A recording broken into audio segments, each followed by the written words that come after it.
Ok, vamos lá então. Então a gente continua, né, no capítulo sobre a teoria e a equação de Schrödinger, né? Então aqui, né, eu coloquei a imagem, né, da equação de Schrödinger conforme está no seu túmulo, como uma lembrança, né, do espaço histórico que a gente comentou na aula passada, né? Então, dando continuidade, né, vamos só revisar algumas coisas. Então, de Broglie sugere, né, a gente revisou isso na aula passada, que de Broglie sugeria uma equação de onda para descrever o movimento de uma partícula, né, e uma onda e uma função, né, do tipo seno de kx menos ômega t, ou uma combinação de senos e cossenos, né? Mas basicamente uma função senoidal ou cossenoidal. Ainda, né, lembrando, né, dos postulados de de Broglie e Einstein, né, a gente recordou, né, que existe uma relação entre o momento, a constante de Planck e o comprimento de onda, e também relacionado a essa tem uma relacionado à energia, né, que está relacionado ao postulado de Einstein, desculpa. E também, né, que a construção, aquelas hipóteses mencionadas na aula passada, tinha que ter consistência, né, com a energia mecânica total, né? Ou seja, a energia seria igual momento ao quadrado dividido por 2m mais a energia potencial.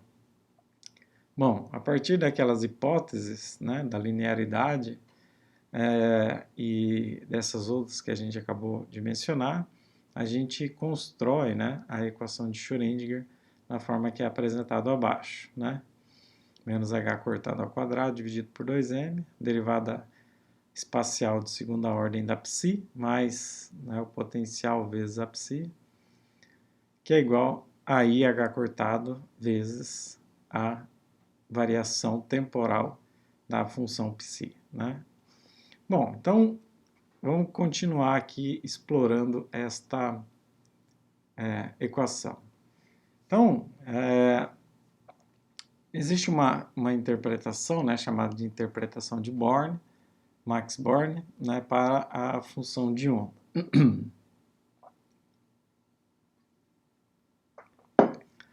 Novamente aqui, né, a gente tem outro prêmio Nobel, né, por ter esse cuidado, né, de interpretar a equação de onda de Schrödinger, né. Então, uma das, né, propriedades da equação da função de onda, né, é que ela é complexa, né. Nós vimos, né, que uma das funções que a gente pode escrever é cosseno de kx menos ômega t mais i seno de kx menos ômega t.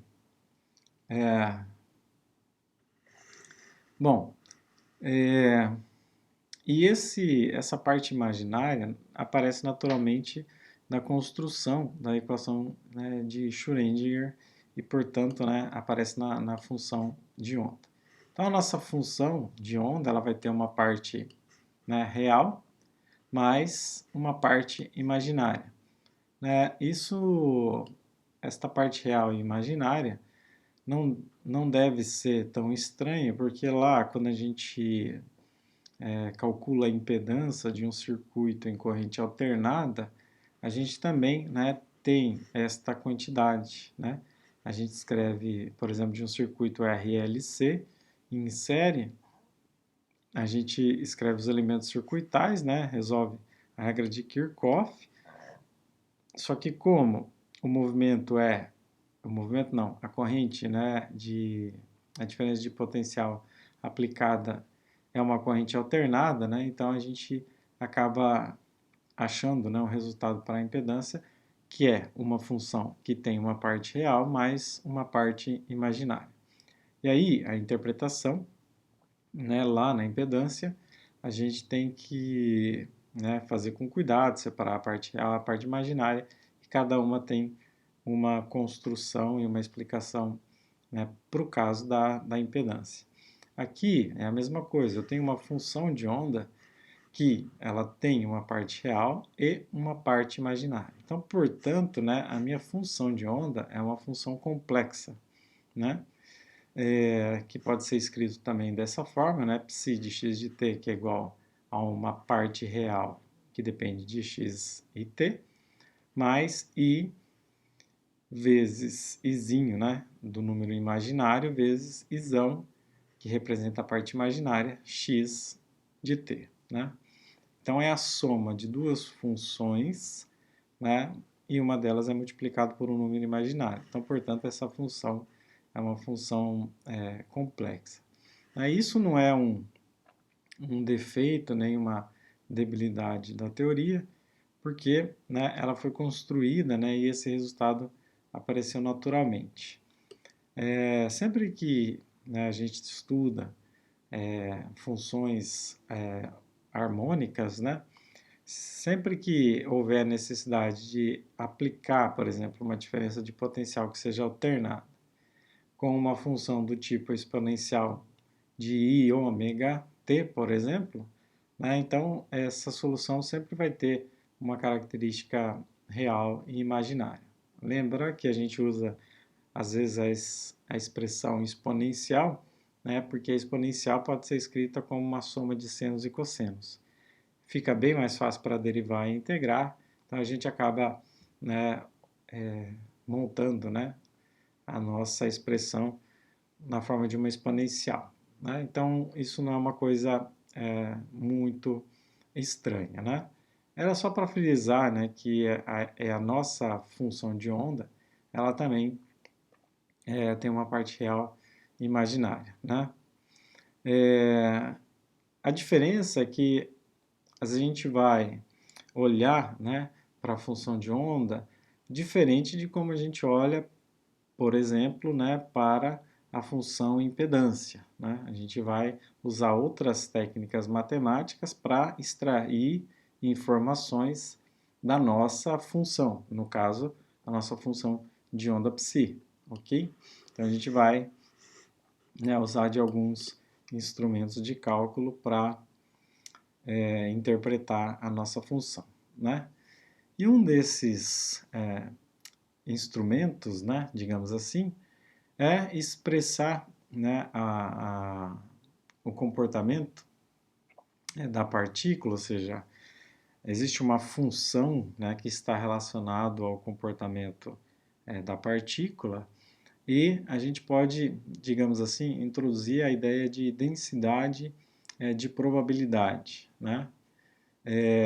Bom, a densidade de probabilidade, né, até o fim da aula vai ficar claro essas introduções, né, digamos assim. Então, a densidade de probabilidade é escrita como psi estrela psi, né, onde psi estrela é o complexo conjugado, né, se vocês me permitem, né, fazer uma revisão, o complexo conjugado é quando a gente troca, né, do ponto de vista prático, é quando a gente troca o sinal que multiplica, né, a letra imaginária i, ok? E aí a gente transforma aquela função num complexo conjugado, né, numa função conjugada. Então essa função aqui, ela vai especificar a probabilidade, né, por unidade de comprimento de encontrar uma partícula próxima de uma coordenada x em um instante t, né? Então, quando eu tenho uma densidade, né, só lembrando a ideia de densidade, eu posso ter uma densidade, vamos pensar lá atrás em cargas, né? Quando a gente estuda, né, carga elétrica e a gente vai para o contínuo, a gente estuda aqui. Uma densidade de cargas linear significa a quantidade de cargas que eu tenho entre um espaço, né? No caso, pode ser um x mais um x delta x. Ou seja, dentro do meu delta x, eu tenho tantas cargas. Então, se eu fizer a razão daquela quantidade de cargas por aquele espaço, então eu tenho uma densidade linear de cargas. Posso ter uma densidade superficial se eu dividir pela área. Posso ter uma densidade volumétrica se eu dividir pelo volume, né? Então, eu tenho uma densidade linear, superficial e volumétrica de carga. Aqui, eu tenho uma densidade de probabilidade, né? Então, eu tenho uma probabilidade por uma unidade de comprimento, né? Então, lá o elemento seria a carga, né? Aqui o elemento é uma probabilidade, né? Então, eu escrevo a densidade de probabilidade dessa forma, lembrando, né, que essa densidade de probabilidade, então, seria, né, a ideia parecida com a que a gente usa lá em eletrodinâmica, né, ou eletrostática, né, que é aquela quantidade dividida por uma razão, seja espaço, seja área, seja volume.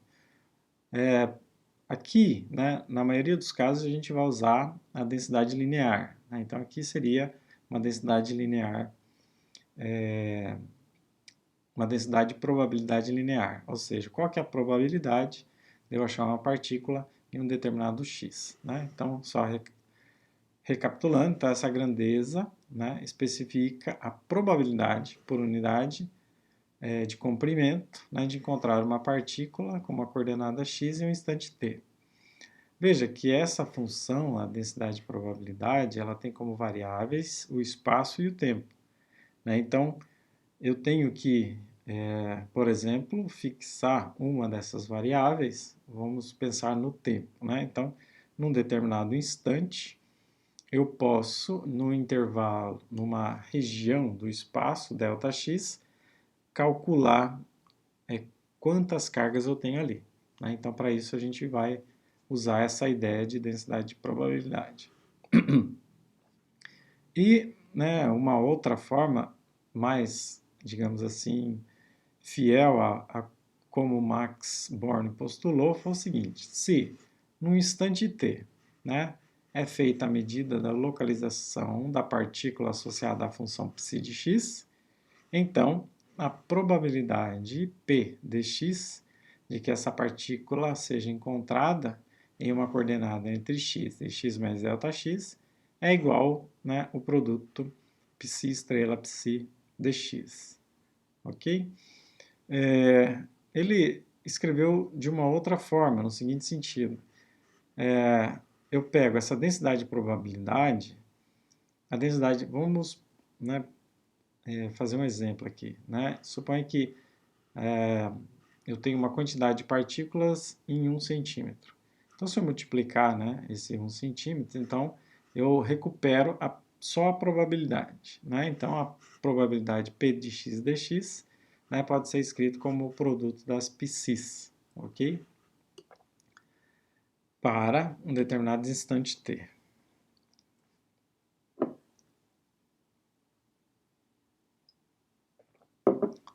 Bom, aqui, né, a gente pode ver um exemplo.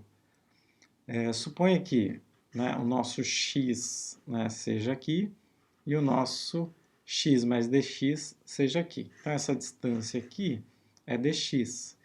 E a nossa função, né, ela tem mais ou menos esse comportamento aqui, né, como a gente disse lá atrás, parece um pacote, né, um pacote de onda. Então, provavelmente, né, esse pacote deve, digamos assim, se mover com a mesma velocidade que a partícula, mas não só isso. Ele deve se mover com a mesma velocidade e percorrendo as mesmas posições que a partícula, ok? Então, se essa função de onda aqui no futuro representará uma densidade de probabilidade, então a chance de encontrar uma partícula, né, que tem uma função de onda associada a ela, neste intervalo de x e ΔX, vai ser determinado, né, por esta função de onda, ok? Um contra-exemplo seria o seguinte: como essa função de onda, ela, digamos assim, ela morre, né, nesses limites aqui, vai a zero, né, nesses limites, então existe uma probabilidade pequena, mas não nula, de achar a partícula nessa posição, ok? Obviamente, muito longe, essa probabilidade tende a zero rapidamente, né? Mais próximo, né, desta função aqui, pode ser que exista uma probabilidade de encontrar a partícula nessa posição.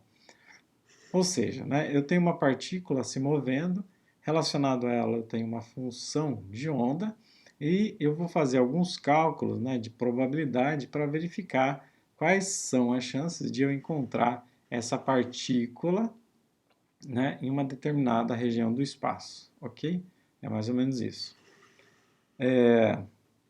Então, como a grandeza, né, p de x de t, ela é real e maior que zero, né, ela é uma grandeza mensurável, né, digamos assim, enquanto que a nossa função psi de x de t é complexa, ok?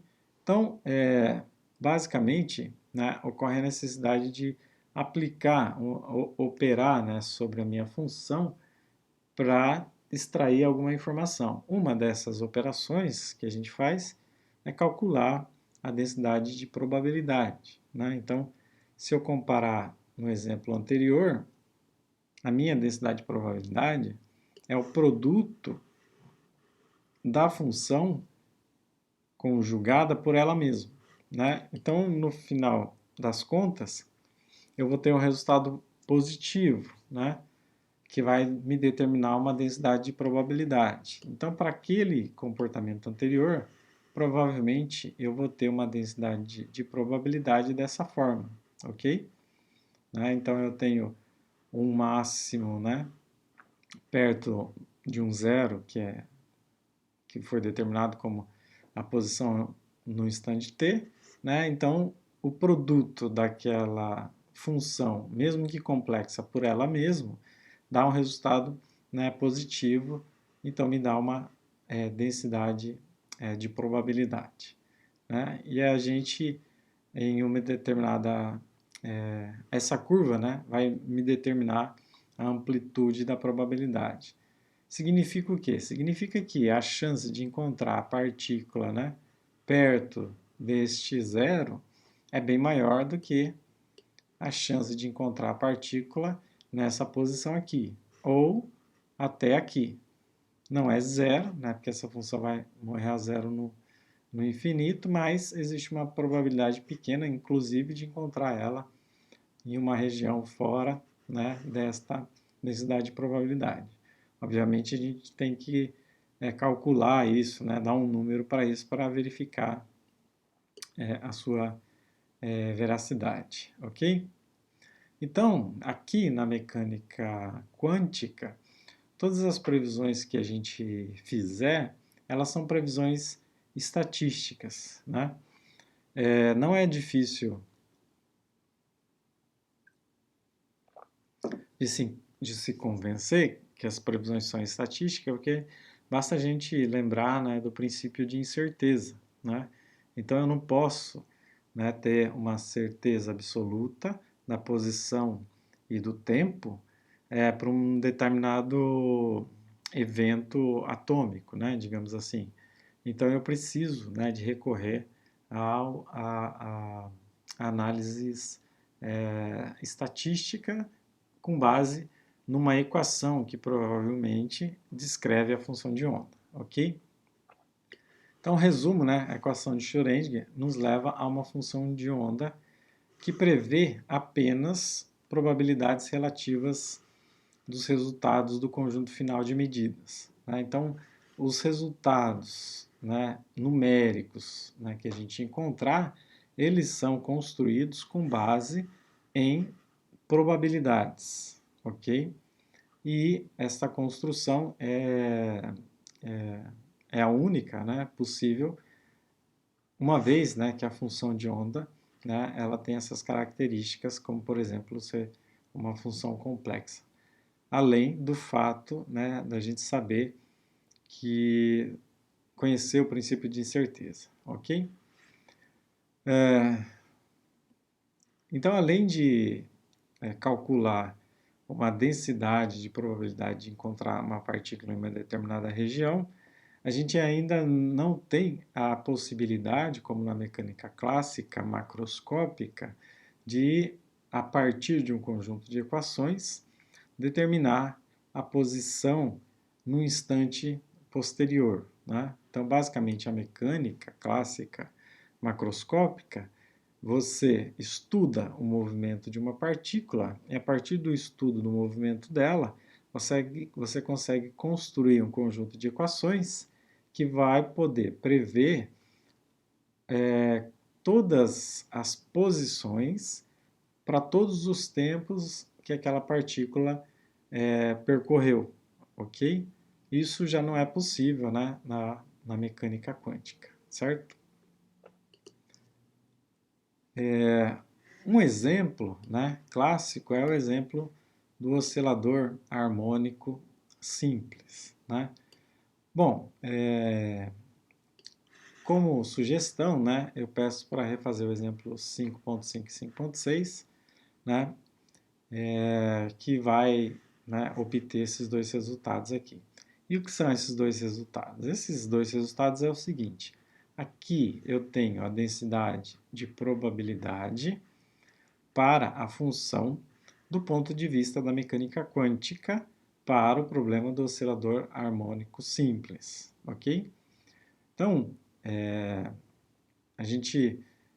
o oscilador harmônico simples é o mesmo oscilador harmônico que a gente estudou na mecânica clássica, né? Então, eu tenho uma curva potencial que é mais ou menos desse tipo, e a partícula oscila, né, para uma determinada altura, por exemplo, ele vai oscilar entre aqueles limites espaciais, né? Que no caso, né, no exemplo mais clássico possível, seria o limite da mola, né? Eu estico, né, eu dou uma energia potencial, e aí a partir dali aquele oscilador vai oscilar entre esse limite, né, sem superá-lo. O resultado da densidade de probabilidade na mecânica quântica me dá um gráfico, como eu mostrei anteriormente, dessa forma, né? Então, é uma distribuição aqui, digamos, né, gaussiana. Então, existe, né, uma probabilidade de encontrar a partícula mais ao centro, né, próximo do zero, e essa probabilidade vai diminuindo conforme eu vou me distanciando do zero, que digamos assim que seria o nosso ponto de equilíbrio. Já na mecânica clássica, eu consigo determinar essa densidade de probabilidade também, né, para o oscilador harmônico simples, só que como resultado eu tenho este gráfico aqui, né? E este gráfico ele tem um limite, né, nesse caso aqui espacial, que é menos raiz de 2e sobre c, ok? Ou seja, a partícula que estiver oscilando no oscilador harmônico clássico, ela não pode superar esse limite, né, de raiz de 2e sobre c, nem para lá, nem para cá. A gente pode pensar ou no pêndulo, né, ou próprio no sistema massa-mola. E se a gente fizer um pequeno raciocínio, né, eu posso pensar assim, né, o meu oscilador, ele tem, deixa eu só ver, se estou aqui, tem que ser mais para cima. Então, o meu oscilador, ele está a posição de equilíbrio é aqui. Então, eu estico e ele vai ficar oscilando assim, certo? Façam o seguinte exercício, né? Se eu prestar atenção nesse movimento, eu vou perceber o seguinte, essa minha massa que está oscilando, ela passa mais tempo nas extremidades, ok? Porque na extremidade ela é desacelerada e volta, é desacelerada e volta, desacelerada e volta. E pelo centro ela passa com velocidade máxima, né? Então a chance, né, se eu ficar piscando assim, piscando e olhando, né, esse meu oscilador, vou perceber que a chance de eu encontrar ele mais vezes nas extremidades é maior, né? E isso é o resultado da densidade de probabilidade clássica, né? Realmente assim o é.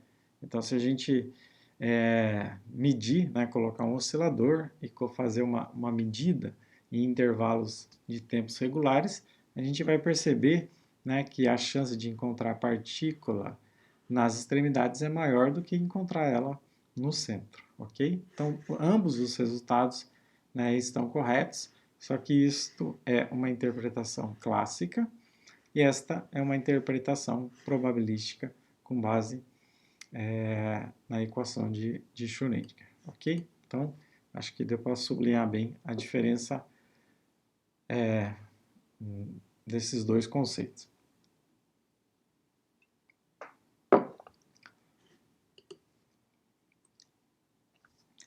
Bom, do ponto de vista do princípio de incerteza, eu já sublinhei, né, que o princípio de incerteza já é o suficiente para determinar que há a necessidade de se medir ou de se prever, né, a posição da partícula de forma probabilística, né? Então, o princípio de incerteza nos dá a justificativa fundamental de por que a mecânica quântica se expressa na forma de probabilidades e não de certeza. Ok? A incerteza no momento vezes a incerteza na posição sempre é um valor maior ou igual a h cortado sobre 2. Né? Então, isso é só uma revisão, né, do princípio de certeza. Não é possível prever, a partir da mecânica clássica, exatamente onde a partícula em um sistema microscópio estará em uma medida subsequente. Como também é impossível prever precisamente, a partir dessa teoria, as probabilidades relativas de encontrar a partícula em várias posições. Ok? Bom, eu acho que essa parte é bem clara, né? Ficou claro também com o exemplo anterior. Bom, a outra, digamos assim, ferramenta, né? Só recapitulando, então Max Born, ele conhecendo a equação de Schrödinger e a função de onda para uma determinada partícula, ele coloca e formaliza essa ideia. Bom, dado o princípio de incerteza, não é possível, né, determinar com certeza a posição e o momento de uma partícula, muito menos determinar a posição e o momento em instantes posteriores àquele da medida. Então, é necessário usar uma interpretação probabilística para a função de onda, que é a solução da equação de Schrödinger, ok? Bom,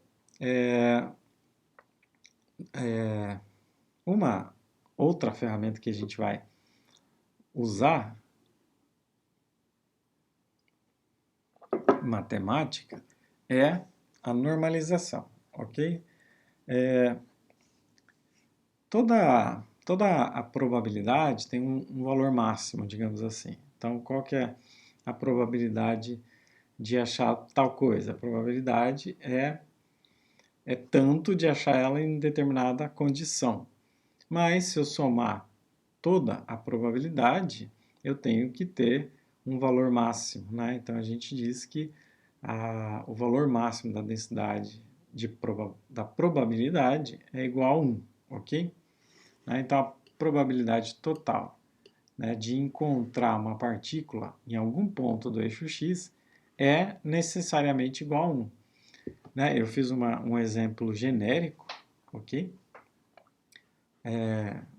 Vamos pensar, que dentro da minha sala tem escondido uma moeda de R$1. né? Então, dentro do volume da minha sala, a moeda está ali. Então, existe uma probabilidade de encontrar essa moeda. A probabilidade de encontrar ela em cima da mesa é menor, porque eu não sei, o espaço, né, da mesa, o volume da mesa, é menor do que o volume da sala inteira. Vamos pensar na gaveta. A probabilidade de achar ela dentro da gaveta é uma quantidade, mas a probabilidade de achar ela dentro da sala é máxima, porque ela está dentro da sala, ok? Aqui é a mesma coisa, né? A probabilidade de encontrar, né, uma partícula em uma determinada região do espaço, ela é máxima. E qual que é essa região do espaço? Essa região do espaço é um valor, com certeza, de menos infinito até mais infinito. Então, se eu varrer o infinito, né, à direita e à esquerda, ou seja, se eu fizer a somatória de todas as probabilidades, desde menos infinito até mais infinito, com certeza eu vou achar a minha partícula. Ah, mas isso é meio óbvio? É meio óbvio, mas é uma ferramenta matemática que vai nos ajudar, ok? Então, a definição é essa, né? Eu tenho uma integral de menos infinito até mais infinito da densidade de probabilidade dx. Mas a densidade de probabilidade é π estrela π, ok? Então, se eu integrar de menos infinito até mais infinito, π estrela π dx, né, eu tenho uma probabilidade máxima igual a 1. Quando eu igualo, né, quando eu resolvo essa integral de menos infinito a mais infinito igual a 1, eu estou fazendo o que a gente chama então de normalização, ok? Isso serve para quê? Porque pode aparecer variáveis dentro da minha função psi de x e t que, fazendo a normalização, eu vou conseguir construir, né, ou descobrir qual que é o valor dessas variáveis embutidas, né? Por exemplo, né, antes do processo de normalização, a amplitude da função ela é arbitrária, né? A normalização, então, vai fixar esse valor para a amplitude, certo? Bom, como exemplo, vamos pegar, né, como o livro traz, sabiamente, ele traz o problema do oscilador harmônico simples, porque é um exemplo que o aluno lembra lá na mecânica clássica, né, como que é a solução, e daí facilmente é possível comparar.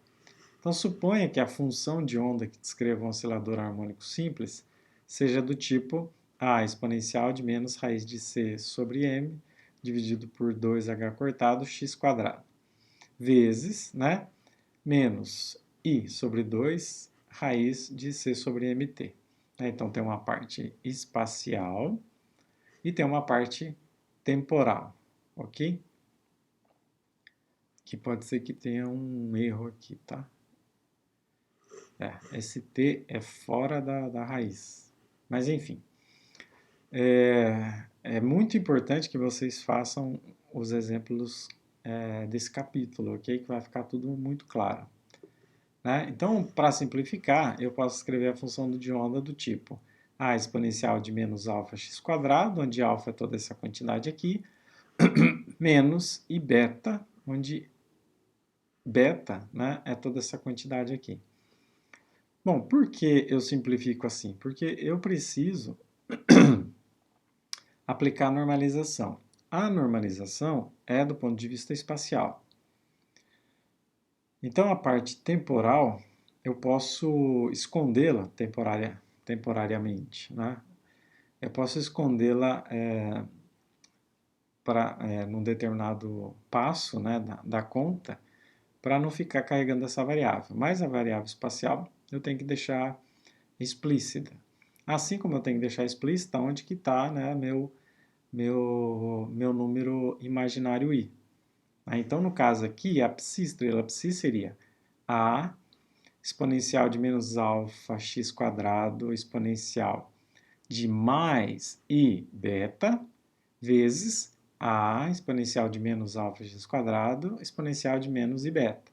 Então, eu troco o sinal, ou seja, o complexo conjugado da primeira função, vezes a própria função. E aí, como resultado, eu tenho, né, exponencial de i beta menos i beta, esse produto aqui, ou seja, esse produto aqui, mais aqui, ele me dá 1. Por isso que a gente embute, né, digamos assim, na variável beta, né, a parte temporal, porque ela é a que vem multiplicada pelo número imaginário, e sempre quando eu tomar a parte conjugada complexa, aquela parte multiplicada pelo número imaginário tende a dar zero, ok? Bom, então sobra como resultado, psi estrela psi, a ao quadrado exponencial de menos 2 x quadrado, né? Se eu relembrar, né, o nosso alfa é cm sobre raiz de cm sobre 2h cortado. Então, o nosso p, ou seja, psi estrela psi, vai ser a ao quadrado exponencial de menos raiz dessa quantidade x quadrado, né? Eu aplico na nossa normalização, então eu vou integrar de menos infinito até mais infinito a densidade de probabilidade na variável espacial x, ok? Então, o a quadrado é uma constante, fica exponencial de menos infinito até mais infinito, da exponencial de alfa' x quadrado. Então, aqui o alfa era essa quantidade, e aí eu embuti o sinal negativo e chamei de alfa'. Né? Por quê? Porque esta integral ela é tabelada, né, ou existem técnicas para resolver, mas vai aparecer, né, em todo, abrindo aspas aí, vai aparecer uma meia dúzia de integrais que vão se repetindo. Né? Elas sempre vão ser as mesmas integrais. Então, essa meia dúzia de integrais, né, uma delas é a exponencial de uma constante vezes x ao quadrado. Né? Que é uma função par nesse caso. E aí, essa integral a gente vai dar por conhecido e vai ter sempre o mesmo resultado. Fecha aspas, ok? Então, eu tenho que resolver, né, esta integral aqui. E o resultado dessa integral é raiz. O resultado dessa integral é raiz de π sobre a, ok? Onde a aqui seria o alfa, certo? Então,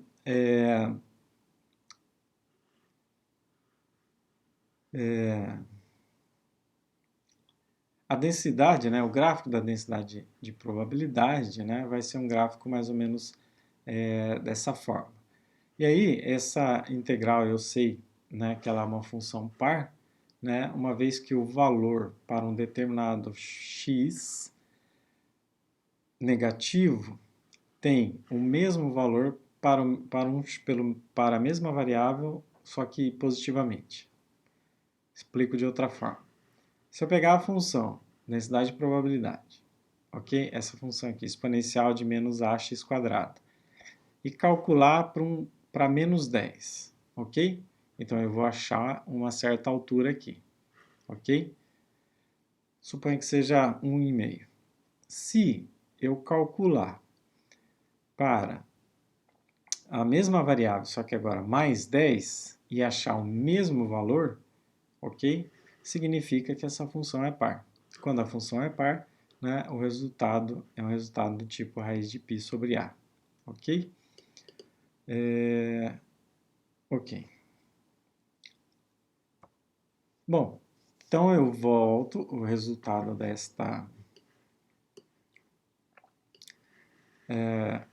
Então a integral de a ao quadrado, a integral de menos infinito até mais infinito de menos alfa' x quadrado vai ser a ao quadrado, raiz de π sobre alfa' ao quadrado, mais alfa' ao quadrado é raiz de c sobre m dividido por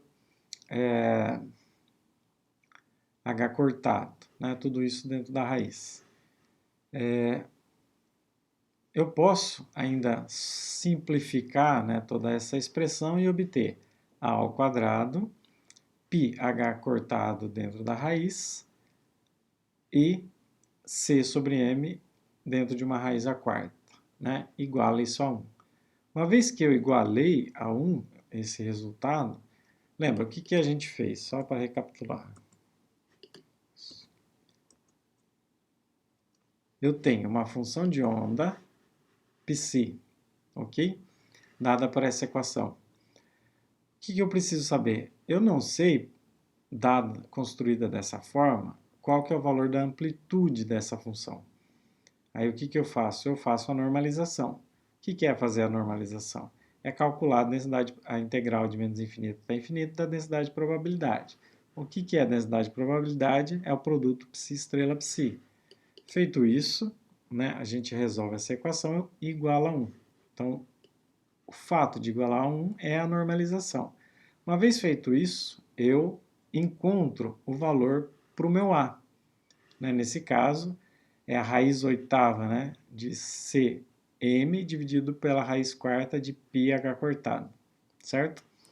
Volto o que eu sei sobre o meu A na minha psi, então eu tenho que o A, né, anterior que era desconhecido, agora, né, é conhecido,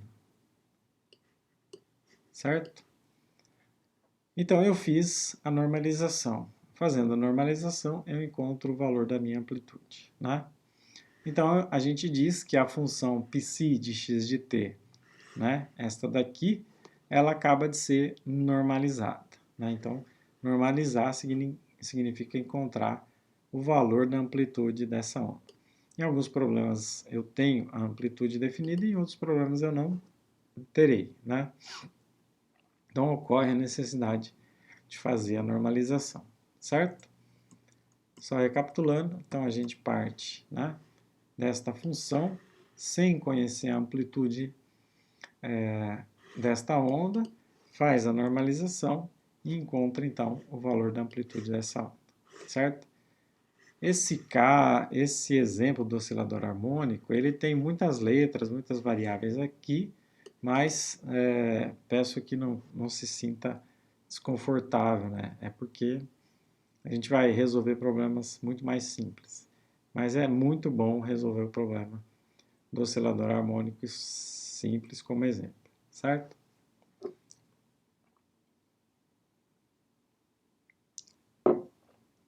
Então, o primeiro passo, digamos assim, é normalizar a função de onda, certo? O segundo passo, não exatamente são passos, né? Mas a outra ferramenta matemática são os valores esperados, né? E o valor esperado, né, não é muito diferente daquele valor esperado que a gente usa em física experimental, certo? Só vamos construir, né, o pensamento do jeito que está aqui na frase, né? Então, se eu considerar, né, que existe uma função psi de x de t, né, associado ao comportamento de uma partícula, então existe uma probabilidade de encontrar essa partícula em uma distância, né, em um espaço de x mais ΔX, né? Porém, não existe uma probabilidade exata de encontrar em uma determinada posição. O valor exato para uma determinada posição eu não sei encontrar, mas eu posso sugerir uma construção matemática para achar um valor esperado para uma determinada região do espaço, ok? A ideia é mais ou menos essa. É como executar, né, uma série de medidas e depois distribuir essa série de medidas num gráfico, né, para determinar qual que é a chance, né, qual que foi a parte do gráfico onde deu mais ocorrências naquela posição, né? Então, imagine que a gente faz uma série de medidas da posição num determinado instante. Então, eu tenho a P dx, que é psi estrela psi dx. Tá? Então, do ponto de vista, digamos assim, discreto, né, eu executaria essa medida N vezes, sempre mantendo, né, o mesmo instante temporal. Significa, né, fazer uma média, né, dos valores observados e chamamos esse valor médio de valor esperado. Né? É exatamente a mesma ideia que a gente usa no laboratório. A gente executa um monte de medida, vai dividir esse monte de resultado, né, pelo número de medidas que a gente fez e a gente acha, então, né, um valor esperado. Então, o símbolo, né, do valor esperado é essa barra em cima, mas também pode ser o maior e o menor entre eles, ok? Então, x é o valor esperado de x no instante t, ok?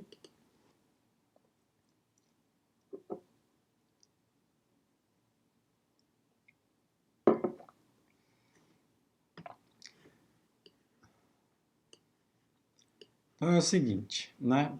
Para eu determinar o valor esperado, né, de uma das variáveis, no caso x, eu vou fazer, né, a integral de menos infinito até infinito de x da p vezes a densidade de probabilidade dx, que pode ser escrito como menos a integral de menos infinito até mais infinito, psi estrela x psi dx, ok? Lembrando que psi estrela px, psi estrela psi é a nossa densidade de probabilidade. Né? E esta ideia pode ser aplicada a qualquer cálculo de valor esperado que eu queira obter. Né? Ou seja, eu tenho uma função qualquer que dependa, né, da posição, eu aplico a mesma ideia. Né? Vou resolver a integral de menos infinito até mais infinito da psi estrela vezes a função psi dx, para encontrar o valor esperado da f de x. Ok? Poderia ser até para encontrar o valor esperado do potencial, da energia potencial. Então, no caso, seria o valor esperado da energia potencial de x de t seria a integral de menos infinito, psi estrela, v de x, psi dx. Né? Então, essa construção, que esta página do slide quer dizer? Essa construção serve para encontrar qualquer valor, né, esperado, certo? Bom,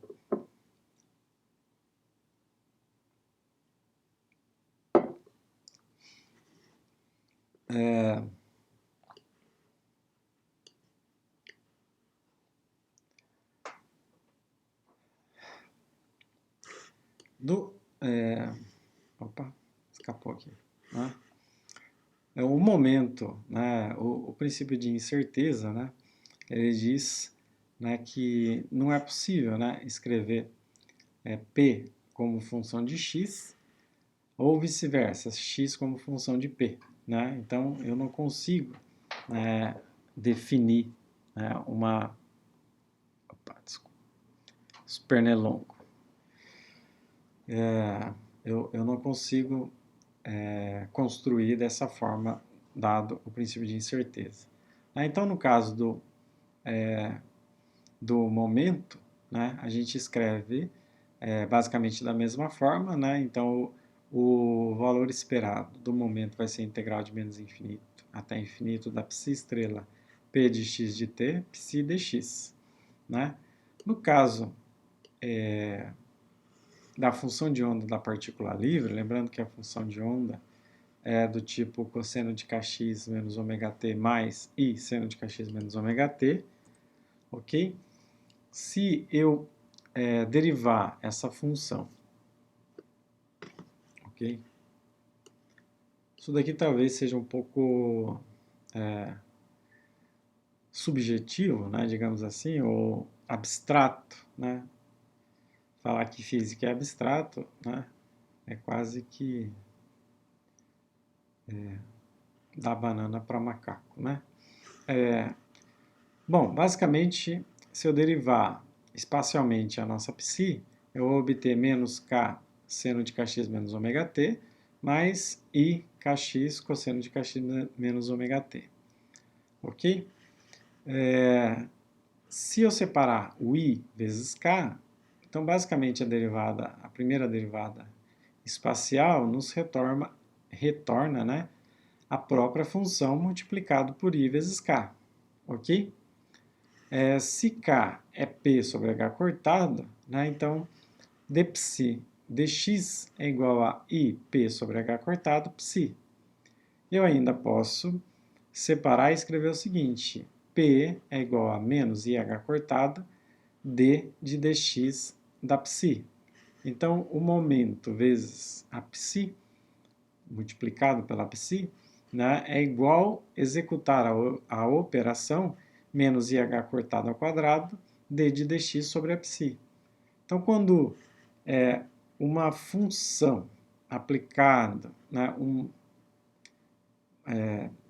eu vou chamar depois de operador, mas vamos entender o seguinte: esta função p, ela está sendo multiplicada por uma psi, e no fundo, o que ela faz é uma derivada, né, digamos assim, ou uma integral, então a gente diz que ela é um operador. Né? Então, P, no fundo, ele opera sobre a psi, fazendo uma derivada espacial e multiplicando por menos IH cortado. Então a gente chama P, I, que é igual a menos IH cortado D de dx, como um operador diferencial P. Ok? Então, no fundo, o que a gente fez? Né? Como a densidade de probabilidade para, né, o momento e o espaço simultaneamente não é possível, né, eu resolvo, né, por uma função, por exemplo, da partícula livre, e descubro que, no fundo, né, o nosso momento é um operador espacial, certo? E o mesmo vale quando eu executar para energia, né? Então, se eu fizer uma derivada temporal agora, d de dt da psi, né? Então eu vou obter menos i ômega, que multiplica cosseno de kx menos ômega t, mais i seno de kx menos ômega t.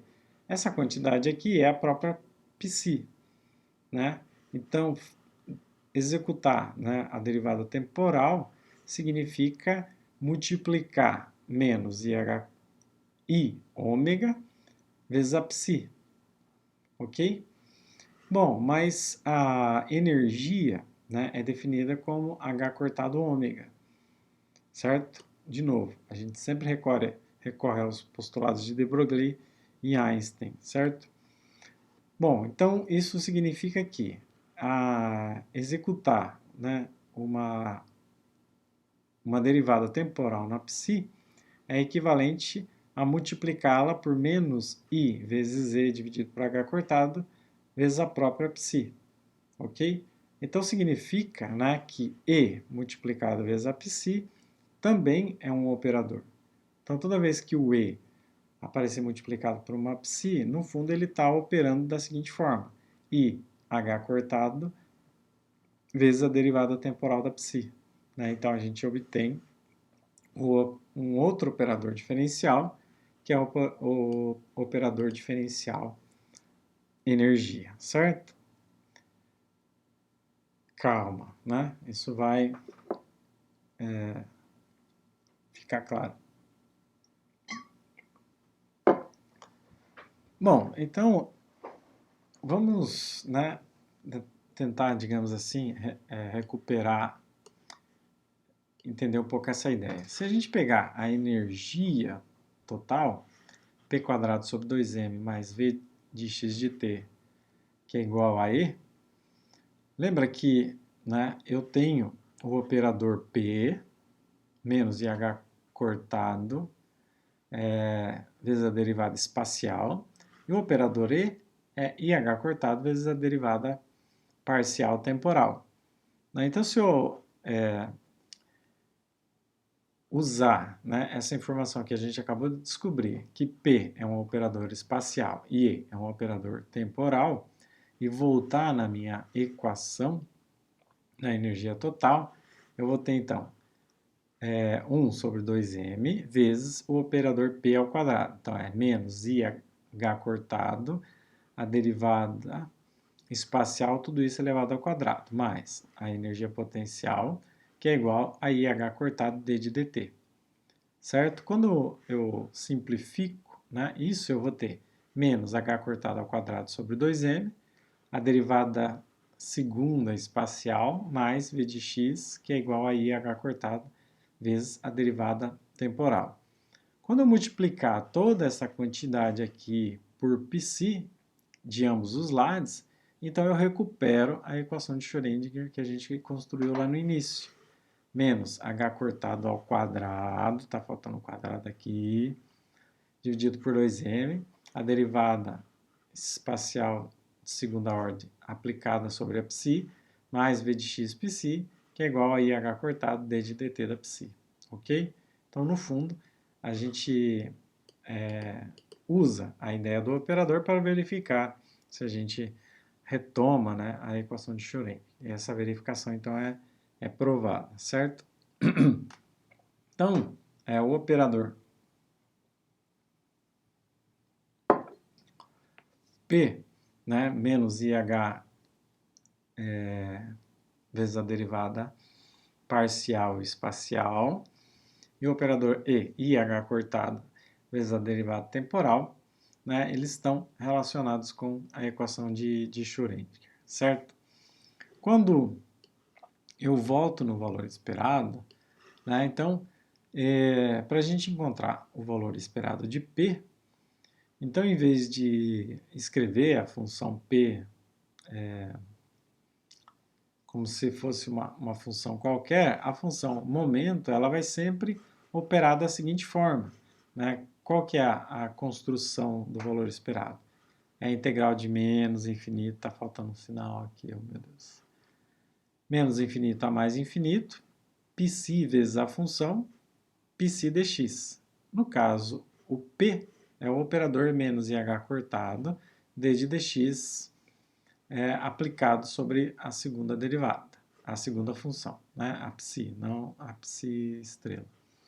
Então, o valor esperado de P pode ser encontrado, agora sim, da forma correta, como sendo menos IH cortado, a integral de menos infinito a mais infinito, da psi estrela, vezes a derivada espacial da psi, dx, ok? Então, se eu quiser encontrar o valor esperado de P, eu tenho que executar essa operação aqui, certo? O mesmo vale, né, para a energia, né? Então, quando eu quiser determinar o valor esperado da energia, no fundo significa, né, fazer IH cortado vezes a integral de menos infinito a mais infinito da psi estrela vezes a derivada temporal da própria psi dx, ok? Ou ainda, né, se eu lembrar desta equação aqui, bom, esta quantidade aqui, ó, né, menos IH cortado, segundo essa expressão matemática, é igual a esta outra quantidade aqui, certo? Eu mudei de cor, não adianta nada. Ok? Então, operar assim, IH cortado d de dt, também significa fazer esta operação aqui, certo? Então, eu posso achar o valor esperado ou aplicando a derivada temporal sobre a psi, ou aplicando menos h cortado ao quadrado, a derivada espacial, mais o valor do potencial. Então, num caso ou num outro, né, seja mais conveniente talvez usar este valor aqui ou este valor aqui, certo? Tudo vai ficar claro quando a gente resolver o problema da partícula livre, depois da partícula com determinado potencial, E aí toda essa ideia vai ficar clara, né? Porque a gente vai ter um resultado mais palpável, né? Então, a partir da função de onda psi, a gente pode encontrar a densidade de probabilidade, o valor esperado na coordenada x, dá o valor esperado da energia potencial, do momento, da própria energia, né, mecânica, ou a gente pode encontrar o valor esperado de qualquer outra função que seja do tipo x, momento, x, p e t, ok? Então, em alguns momentos pode ter uma função mais genérica e a ideia de construir o valor esperado vai ser sempre a mesma, ok? Bom, basicamente a aula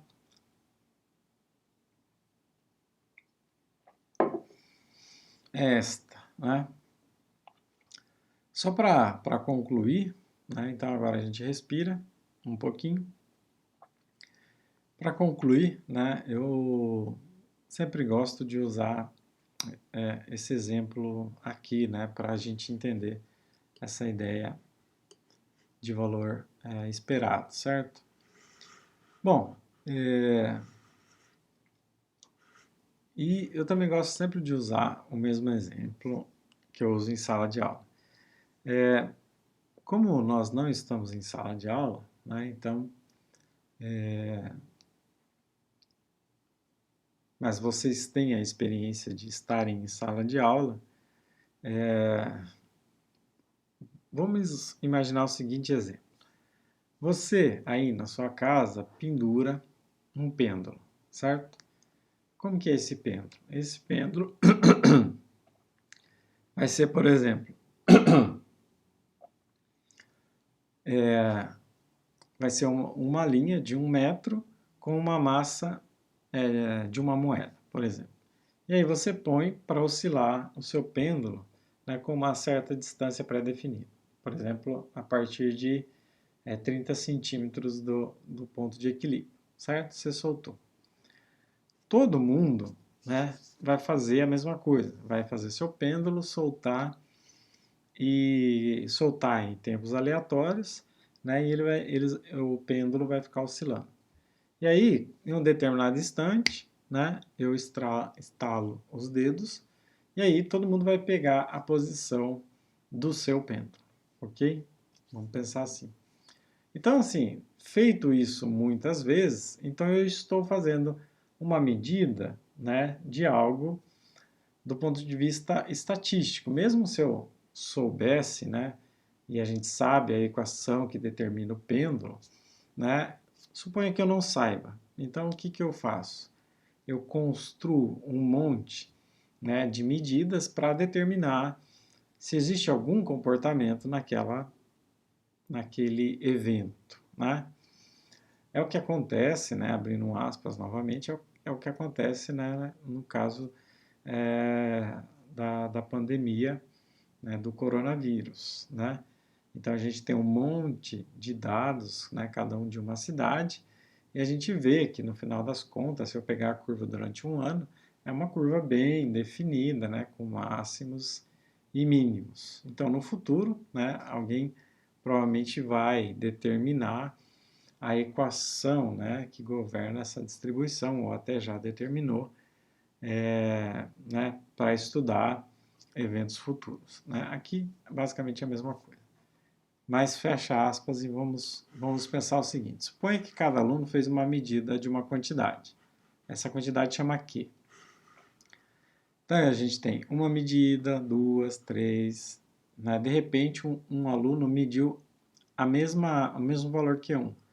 Um outro aluno também mediu Q1, um outro mediu Q2, Q3 e assim por diante. Então, tudo somado foi o seguinte, eu tive 6 medidas com o mesmo valor Q1, né, que eu chamei de M1 igual a 6. Né? Não, desculpa, significa que M, né, é igual a 6. Eu tive 3 medidas com o mesmo valor Q2, então M2 igual a 3. E eu tive 2 medidas com o mesmo valor Q3, M3 igual a 2. Né? Se N é o número total de medidas, né, digamos assim, então eu fiz 6 com 3, 9, com 2, 11. Então eu executei 11 medidas, então meu número de medidas é 11. Então, como que eu faço o valor médio daquela quantidade Q? Obviamente esse número é muito pequeno para a gente aplicar a estatística, né?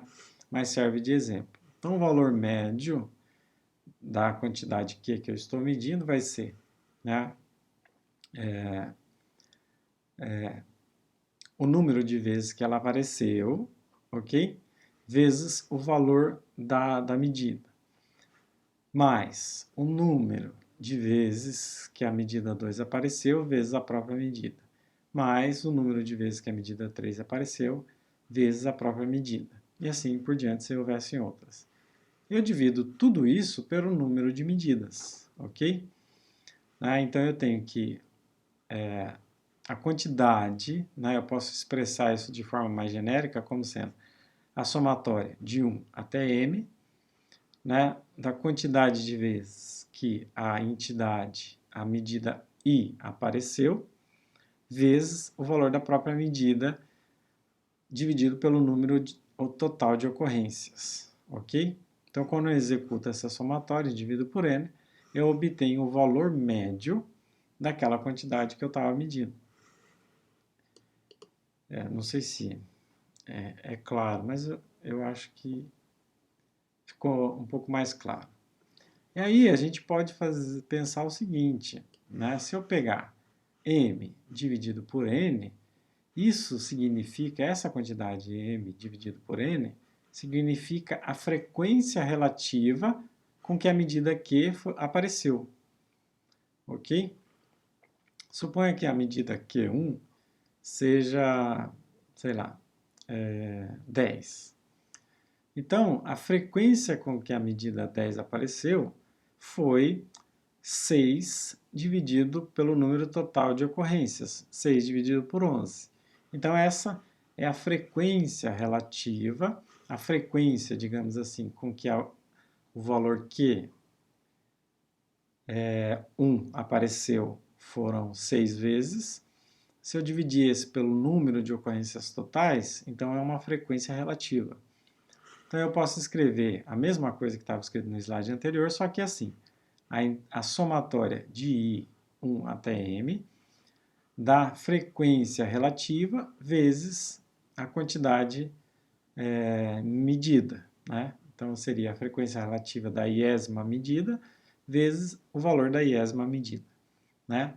E esta frequência, né, relativa é a probabilidade, então, de encontrar a medida, a nossa PR aqui, né, digamos assim, é a probabilidade de encontrar aquela determinada medida, né? Então, se eu fizer a somatória da probabilidade de executar a medida QI, ok?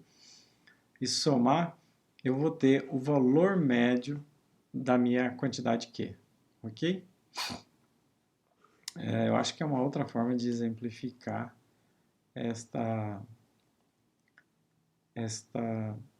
a ideia, né, do valor esperado.